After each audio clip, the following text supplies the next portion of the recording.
Hi, I'm David, technical trainer at Robotiq. In today's feature highlight, we're going to create a new recipe. On the Robotiq palletizing solution, all the parameters of a product, including the box size and pallet pattern, are saved as a recipe. Say you have a new product on your line, you'll need to teach it to the robot. So let's learn how to create a full, brand new recipe from scratch. The very first step is to add a palletizer node to the program and press Start. This will take you to the main 4 blocks menu.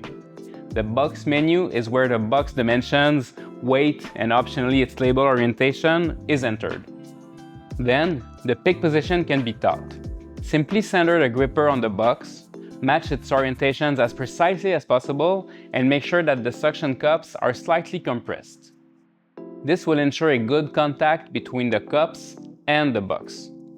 Be careful though, as A is not necessarily the longest side, but rather the side of the box that matches the wrist connector on the robot.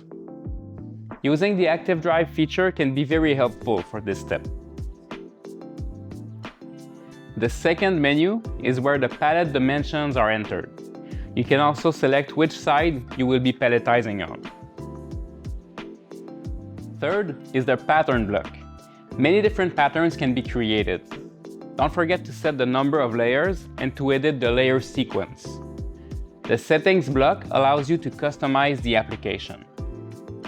Once you're done, you can launch the program and fine-tune as you go.